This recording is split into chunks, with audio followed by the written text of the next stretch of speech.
Hello friends, कैसे हो आप लोग। उम्मीद करता हूँ आप सभी लोग अच्छे होंगे। मैं हमारे चैनल एग्जाम्स क्रैकर्स पर आप सभी लोग का स्वागत करता हूँ।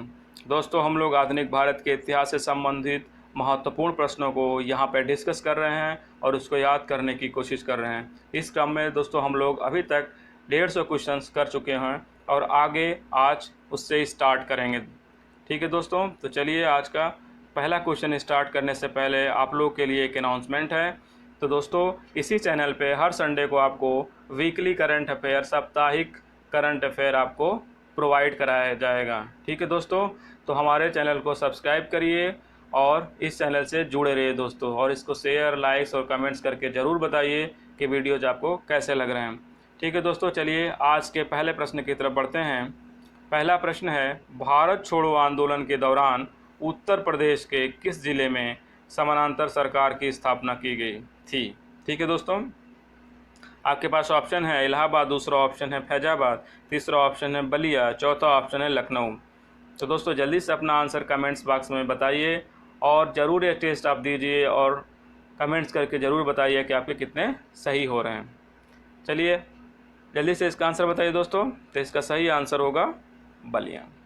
अगला प्रश्न देखते हैं दोस्तों, स्वतंत्रता के दौरान अरुणा आसफ अली, ठीक है दोस्तों, अरुणा आसफ अली किस भूमिगत क्रियाकलाप की प्रमुख महिला संगठक थी। ठीक है दोस्तों, तो आपको बताना है अरुणा आसफ अली किस प्रमुख महिला संगठन से जुड़ी थी। तो आपके पास ऑप्शंस हैं असहयोग आंदोलन, दूसरा ऑप्शन है सविनय अवज्ञा आंदोलन, तीसरा है दांडी मार्च, चौथा है भारत छोड़ो आंदोलन। ठीक है दोस्तों, तो जल्दी से अपना आंसर कमेंट्स में टाइप करिए। तो दोस्तों इसका सही आंसर होगा भारत छोड़ो आंदोलन। ठीक है दोस्तों, तो भारत छोड़ो आंदोलन में अरुणा आसिफ अली भूमिगत रूप से महिला संगठक थीं। चलिए अगला प्रश्न देखते हैं। भारत छोड़ो आंदोलन के दौरान निम्नलिखित में से किन जगहों पर समानांतर सरकारों की स्थापना की गई थी। अपना उत्तर पूर्व से आपको देना है। ठीक है दोस्तों, तो विभिन्न जगह दिया गया है जैसे कि बलिया, दूसरा ऑप्शन है सतारा, तीसरा है मिदनापुर, चौथा है हजारीबाग। आपको बताना है इन चारों जगहों में किन किन जगहों पे समानांतर सरकारों की स्थापना की गई थी। आपके पास ऑप्शंस हैं कूट के थ्रू। पहला ऑप्शन है ए 1 2 3 4, दूसरा ऑप्शन है 1 3 4, तीसरा ऑप्शन है 1 2, चौथा ऑप्शन है 1 2 3। तो जल्दी से अपना आंसर कमेंट करके बताइए दोस्तों इसका सही आंसर क्या होगा। तो दोस्तों इसका सही आंसर होगा ऑप्शन डी 1 2 3। ठीक है दोस्तों, तो इसमें बलिया, सतारा और मिदनापुर तीनों जगह पे उस समय समानांतर सरकार का गठन हुआ था। इसके अलावा दोस्तों थोड़े समय के लिए उड़ीसा में भी समानांतर सरकार का गठन किया गया था। चलिए अगला प्रश्न देखते हैं दोस्तों, नेताजी सुभाष चंद्र बोस का जन्म किस नगर में हुआ था। ठीक है दोस्तों, आपको बताना है नेताजी का जन्म किस नगर में हुआ था। आपके पास ऑप्शन है मिदनापुर, दूसरा ऑप्शन है कटक, तीसरा ऑप्शन है कोलकाता, चौथा ऑप्शन है चटगांव। जल्दी से अपना आंसर कमेंट करिए दोस्तों इसका सही आंसर क्या होगा। दोस्तों इसका सही आंसर होगा कटक। कटक में नेताजी सुभाष चंद्र बोस का जन्म हुआ था। ठीक है दोस्तों, जो उड़ीसा में है, और ये 1897 में दोस्तों इनका जन्म हुआ था। ठीक है दोस्तों, चलिए अगला प्रश्न देखते हैं। आईएनए किसके दिमाग की उपज थी। ठीक है दोस्तों, इंडियन नेशनल आर्मी। ठीक है दोस्तों, किसके दिमाग की उपज थी आपको ऑप्शन बताना है। सुभाष चंद्र बोस है आपके पास, दूसरा ऑप्शन है मोहन सिंह, तीसरा ऑप्शन है भगत सिंह, चौथा ऑप्शन है चंद्रशेखर आज़ाद। तो जल्दी से अपना ऑप्शन बताइए इसका सही ऑप्शन क्या होगा दोस्तों। तो इसका सही ऑप्शन होगा मोहन सिंह। मोहन सिंह के दिमाग की उपज आईएनए थी और उन्होंने इसकी स्थापना भी की। ठीक है दोस्तों, चलिए अगला प्रश्न देखते हैं। 1943 में, ठीक है दोस्तों, 1943 में आज़ाद हिंद फौज अस्तित्व में आई थी। कहाँ पे। आपका ऑप्शन है सिंगापुर में, दूसरा ऑप्शन है जापान में, तीसरा ऑप्शन है तत्कालीन बर्मा में, चौथा ऑप्शन है तत्कालीन मलाया में। ठीक है दोस्तों, तो जल्दी से अपना आंसर कमेंट करिए इसका सही आंसर क्या होगा दोस्तों। तो दोस्तों इसका सही आंसर होगा तत्कालीन मलाया। ठीक है दोस्तों, तत्कालीन में सिंगापुर मलाया से अलग नहीं हुआ था और सिंगापुर कोई जगह नहीं थी, लेकिन अब तत्कालीन मलाया को डिवाइड करके सिंगापुर भी बना दिया गया दोस्तों। तो अगर इसमें तत्कालीन मलाया न दिया होता तो हम लोग सिंगापुर को टिक करते, लेकिन तत्कालीन मलाया दिया है, इसलिए हम लोग सही आंसर मलाया को टिक करेंगे। चलिए अगला प्रश्न देखते हैं। निम्नलिखित में से किस एक ने सुभाष चंद्र बोस को देश नायक कहा? ठीक है दोस्तों, तो सुभाष चंद्र बोस को देश नायक किसने पुकारा था? आपके पास ऑप्शन है महात्मा गांधी, दूसरा ऑप्शन है रविन्द्रनाथ टैगोर, तीसरा ऑप्शन है रास बिहारी बोस, चौथा ऑप्शन है मोहन सिंह। तो जल्दी से अपना आंसर टाइप करिए दोस्तों। इसका सही ऑप्शन क्या होगा? दोस्तों इसका सही ऑप्शन होगा रविन्द्रनाथ टैगोर। रविन्द्रनाथ टैगोर ने सुभाष चंद्र बोस को देश नायक का पुकारा था और इनको देशभक्तों का देशभक्त महात्मा गांधी ने कहा था। चलिए अगला प्रश्न देखते हैं। कथन और कारण आपके सामने दिए गए दोस्तों। कथन पढ़ते हैं। भारत छोड़ो आंदोलन के परिणाम स्वरूप अंग्रेज और मुसलमान कांग्रेस के प्रति समान घृणा के कारण एक दूसरे के नज़दीक आ गए। तो दोस्तों कथन ये कह रहा है कि भारत छोड़ो आंदोलन जब हुआ उसके परिणाम स्वरूप अंग्रेज और मुसलमान एक दूसरे के नज़दीक आए, क्योंकि दोनों कांग्रेस से घृणा करते थे। तो कारण क्या है इसका, क्यों ऐसा हुआ? जिन्ना ने ब्रिटिश सरकार के पक्के सहयोगी की तरह कार्य किया और मुसलमानों को 1942 के कांग्रेस आंदोलन से दूर रहने को कहा गया। ठीक है दोस्तों, तो इसका कारण ये कहना चाहते हैं कि 1942 में जो आंदोलन हुआ था उसमें जिन्ना ने ब्रिटिश सरकार को सहयोग दिया था और मुसलमानों को इस आंदोलन से दूर रहने के लिए कहा था। तो आपको बताना है कथन और कारण में क्या रिलेशन है। पहला ऑप्शन आपके पास है कथन और कारण दोनों सही है। दूसरा ऑप्शन है कथन और कारण दोनों सही है परंतु कारण कथन का सही स्पष्टीकरण नहीं है। तीसरा ऑप्शन है कथन सही है परंतु कारण गलत है। और डी कथन गलत है परंतु कारण सही है। तो दोस्तों जल्दी से अपना आंसर टिक करिए, इसका सही आंसर क्या होगा? तो दोस्तों इसका सही आंसर होगा ए, कथन और कारण दोनों सही है तथा कारण कथन का सही स्पष्टीकरण करता है। ठीक है दोस्तों, तो जिन्ना ने मुसलमानों से मना किया था भारत छोड़ो आंदोलन में शामिल होने से और ब्रिटिश सरकार को सहयोग किया था, जिसकी वजह से मुसलमान और अंग्रेज साथ आ गए थे। चलिए अगला प्रश्न देखते हैं दोस्तों। 158 नंबर का प्रश्न है और आज का 8वां प्रश्न है। निम्नलिखित में से किसने 1945 में आज़ाद हिंद फौज की ओर से लाल किले के मुकदमे में पैरवी कर रहे वकीलों की अध्यक्षता की? ठीक है दोस्तों, तो वकीलों के प्रमुख अध्यक्ष कौन थे जो 1945 में आज़ाद हिंद फौज के सैनिकों को पकड़ के उनके खिलाफ मुकदमा चल रहा था, तो उनकी तरफ से पैरवी कौन किया था और उसकी अध्यक्षता किसने की थी? आपके पास ऑप्शन है जवाहरलाल नेहरू, दूसरा ऑप्शन है तेज बहादुर सप्रू, तीसरा ऑप्शन है भूला भाई देसाई और डी ऑप्शन है कैलाश नाथ काटजू। जल्दी से अपना आंसर दोस्तों टाइप करिए, इसका सही आंसर क्या होगा? तो दोस्तों इसका सही आंसर होगा भूला भाई देसाई। ठीक है दोस्तों, भूला भाई देसाई इन वकीलों का, जितने वकील वहाँ पे पैरवी कर रहे थे उनके अध्यक्ष थे। अब बाकी उन वकीलों में जवाहरलाल नेहरू भी थे, तेज बहादुर सप्रू भी थे, कैलाश नाथ काटजू भी थे और भूला भाई देसाई भी थे, लेकिन इसमें अध्यक्ष पूछा है तो अध्यक्ष भूला भाई देसाई थे। चलिए अगला प्रश्न देखते हैं। कैबिनेट मिशन की अध्यक्षता किसके द्वारा की गई थी? आपको बताना है कैबिनेट मिशन जो भारत आया था 1946 में, इसके अध्यक्ष कौन थे? आपके पास ऑप्शन है वी अलेक्जेंडर, बी ऑप्शन है स्टेफोर्ड क्रिप्स और सी ऑप्शन है पैथिक लॉरेंस, डी ऑप्शन है लॉर्ड बेवेल। तो जल्दी से दोस्तों अपना आंसर टाइप करिए, कमेंट्स में बताइए इसका सही आंसर क्या होगा। तो दोस्तों इसका सही आंसर होगा पैथिक लॉरेंस। पैथिक लॉरेंस उस समय भारत के सचिव थे और इन्हीं की अध्यक्षता में कैबिनेट मिशन भारत आया था।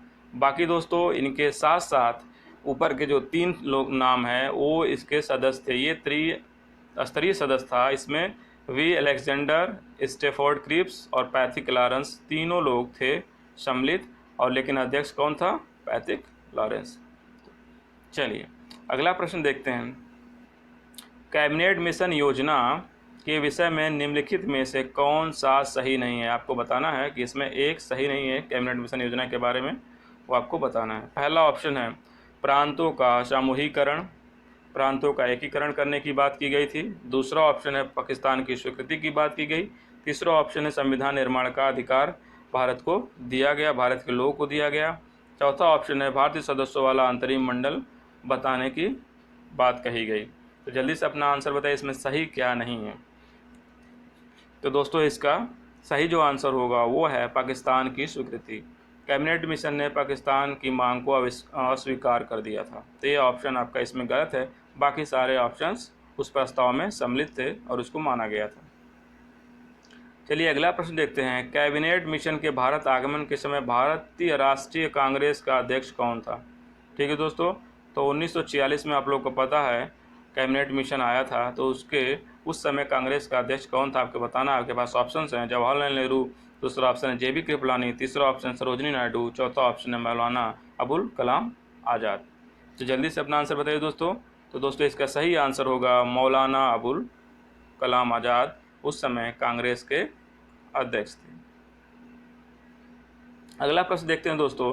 निम्नलिखित कांग्रेस नेताओं में से कौन कैबिनेट योजना के पक्ष में पूरी तरह थे। ठीक है दोस्तों, कैबिनेट मिशन जो आया था, जो उसका प्रस्ताव था, उससे पूर्णतः सहमति किस नेता को थी। आपके पास ऑप्शन है महात्मा गांधी, दूसरा ऑप्शन है जवाहरलाल नेहरू, तीसरा ऑप्शन है अबुल कलाम आज़ाद, चौथा ऑप्शन है JB कृपलानी। तो जल्दी से दोस्तों अपना आंसर बताइए। दोस्तों इसका सही आंसर होगा, आप लोग गेस करिए, इसका सही आंसर होगा महात्मा गांधी। महात्मा गांधी कैबिनेट मिशन के प्रस्ताव से पूर्णतः सहमत थे दोस्तों, और बाकी लोग कहीं ना कहीं कुछ पॉइंट पे उससे असहमत थे। तो इसका सही उत्तर होगा महात्मा गांधी। चलिए अगला प्रश्न देखते हैं। निम्नलिखित में से किस एक ने भारत के लिए संविधान सभा का विचार दिया। ठीक है दोस्तों, संविधान सभा का विचार किसने दिया था आपको ये बताना है। आपके पास ऑप्शन है साइमन कमीशन, दूसरा ऑप्शन है राजा जी फार्मूला, तीसरा ऑप्शन है कैबिनेट मिशन, चौथा ऑप्शन है बैवेल योजना। ठीक है दोस्तों, संविधान की बात किस कमीशन में या किस फार्मूले में योजना में की गई थी आपको बताना है। तो दोस्तों जल्दी से अपना आंसर टाइप करिए, इसका सही आंसर गेस करिए, और आपको याद है तो जल्दी से ऑप्शन टाइप करके बताइए। तो दोस्तों इसका सही जो आंसर होगा वो होगा कैबिनेट मिशन। कैबिनेट मिशन में संविधान सभा का विचार था। चलिए अगला प्रश्न देखते हैं। संविधान सभा का पहला सत्र हुआ था, आपको बताना है। संविधान सभा भारतीय द्वारा गठित हुई थी, उसका पहला सत्र कब शुरू हुआ था। आपके पास ऑप्शन है 16 अगस्त 1947, 26 जनवरी 1948, तीसरा ऑप्शन 9 दिसंबर 1946, चौथा ऑप्शन है 26 नवंबर 1946। तो दोस्तों जल्दी से अपना आंसर कमेंट में टाइप करिए। दोस्तों इसका सही आंसर क्या होगा। तो दोस्तों इसका सही आंसर होगा 9 दिसंबर 1946। 9 दिसंबर 1946 को संविधान सभा पहली बैठक हुई थी। चलिए अगला प्रश्न देखते हैं। स्वतंत्र भारत के लिए संविधान की रचना हेतु संविधान सभा का विचार निम्न में से सर्वप्रथम प्रस्तुत किया था। ठीक है दोस्तों, संविधान सभा का सबसे पहले विचार या मांग किसके द्वारा की गई थी आपको बताना है। आपके पास ऑप्शन है स्वराज पार्टी 1934 के द्वारा, कांग्रेस पार्टी 1936 के द्वारा, मुस्लिम लीग 1942 के द्वारा, सर्वदल सम्मेलन 1946 के द्वारा। जल्दी से अपना आंसर बताइए दोस्तों, इसका सही आंसर क्या होगा। दोस्तों इसका सही आंसर होगा स्वराज पार्टी 1934। स्वराज पार्टी ने रांची अधिवेशन में 1934 में ही संविधान सभा की मांग रख दी थी। और बाकी दोस्तों अगर इसमें स्वराज पार्टी आपके पास ऑप्शन न हो तो आप कांग्रेस पार्टी भी मांग सकते हैं। 1936 में इन्होंने मांग रखी थी। चलिए अगला प्रश्न देखते हैं दोस्तों। निम्नलिखित कथनों में से कौन सा एक गलत है दोस्तों। ठीक है, आपको बताना है कौन सा एक गलत है। आपके पास पहला है ऑप्शन वर्ष 1946 में प्रांतीय सभाओं द्वारा भारत की सभा चुनी गई। दूसरा ऑप्शन जवाहरलाल नेहरू और सरदार वल्लभ भाई पटेल संविधान सभा के सदस्य थे। तीसरा ऑप्शन है भारत की संविधान सभा का पहला अधिवेशन सितंबर 1946 में हुआ था और भारत का संविधान 26 नवंबर 1949 को अंगीकृत किया गया था, अतः ऑप्शन डी। तो जल्दी से अपना आंसर बताइए कमेंट करके दोस्तों, इसका सही आंसर क्या होगा। तो दोस्तों इसका सही आंसर होगा सी ही एक इसमें गलत है, क्योंकि दोस्तों यहाँ पे सितंबर दिया है 1946। अभी हम लोग पढ़े थे कि 9 दिसंबर 1946 को पहली बैठक हुई थी संविधान सभा की, और बाकी से सारे ऑप्शंस सही हैं। भारतीय संविधान 26 नवंबर 1949 को अंगीकृत की गई थी और 1946 में प्रांतीय सभाओं द्वारा इसको चुना गया था और जवाहरलाल नेहरू सरदार वल्लभ भाई इसके सदस्य थे। चलिए अगला प्रश्न देखते हैं। 167 नंबर का, भारत छोड़ो आंदोलन किसके नेतृत्व में चलाया गया था। दोस्तों आपको बताना है भारत छोड़ो आंदोलन जो बहुत मशहूर आंदोलन था और निर्णायक भी साबित हुआ, वो किसके नेतृत्व में चलाया गया था। आपके पास ऑप्शन है महात्मा गांधी, दूसरा ऑप्शन जवाहरलाल नेहरू, तीसरा ऑप्शन है सुभाष चंद्र बोस, चौथा ऑप्शन है आंदोलन नेतृत्व विहीन था। ठीक है दोस्तों, तो आपके पास 4 ऑप्शन है, जल्दी से आप बताइए इसमें सही आंसर क्या होगा दोस्तों। तो दोस्तों इसका सही जो आंसर होगा वो होगा आंदोलन नेतृत्व विहीन था। ठीक है दोस्तों, आंदोलन स्वतः स्फूर्त था। शुरुआत की गई थी भले कांग्रेस द्वारा और लीडरशिप देना था महात्मा गांधी को, लेकिन शुरुआत में सारे नेता गिरफ्तार कर लिए गए, तो ये आंदोलन अपने आप गति पकड़ लिया और पूरे भारत में लगभग फैल गया। तो ये आंदोलन स्वतः स्फूर्त था, इस पर कोई नेतृत्व नहीं कर रहा था उस समय सारे, क्योंकि सारे नेता जेल में थे, मैं जो अच्छे नेता थे। चलिए अगला प्रश्न देखते हैं, भारत का हीरा कहा जाता है। दोस्तों भारत का हीरा किनको कहा जाता है। आपके पास ऑप्शन है महात्मा गांधी, दूसरा ऑप्शन है दादा भाई नौरोजी, तीसरा ऑप्शन है गोपाल कृष्ण गोखले, चौथा ऑप्शन है बाल गंगाधर तिलक। तो जल्दी से अपना आंसर टाइप करें दोस्तों, इसका सही आंसर क्या होगा। तो दोस्तों इसका सही आंसर होगा गोपाल कृष्ण गोखले। गोपाल कृष्ण गोखले को भारत का हीरा कहा जाता है। चलिए अगला प्रश्न देखते हैं, किस भारतीय नेता ने विदेश में पहली गणतंत्र सरकार की स्थापना की। ठीक है दोस्तों, पहली है, ये पहले लिख दिया गया है, तो गणतंत्रात्मक होगा ये, गणतंत्रात्मक सरकार की स्थापना किस भारतीय नेता ने की थी, और भी विदेश में। आपके पास ऑप्शन है सुभाष चंद्र बोस, दूसरा ऑप्शन है महेंद्र प्रताप, तीसरा ऑप्शन है रास बिहारी बोस, चौथा ऑप्शन है लाला हरदयाल। तो जल्दी से इसका आंसर बताइए दोस्तों, इसका सही आंसर क्या होगा। तो दोस्तों इसका सही आंसर होगा महेंद्र प्रताप। महेंद्र प्रताप ने अफगानिस्तान में पहली बार गणतंत्रात्मक सरकार की स्थापना की थी। चलिए दोस्तों अगला प्रश्न देखते हैं, और आज का आखिरी प्रश्न है, 1946 ईस्वी में भारतीय नौसेना के नाविकों द्वारा विद्रोह किया गया था। आपको बताना है कि 1946 में जो नौसेना का विद्रोह हुआ था वो कहाँ हुआ था। आपके पास ऑप्शन है कलकत्ता, दूसरा ऑप्शन है मद्रास, तीसरा ऑप्शन है बम्बई, चौथा ऑप्शन है कराची। तो दोस्तों जल्दी से अपना आंसर कमेंट्स बॉक्स में टाइप करिए दोस्तों, इसका सही आंसर क्या होगा। दोस्तों इसका सही आंसर होगा बम्बई। बम्बई में नौसैनिक विद्रोह हुआ था।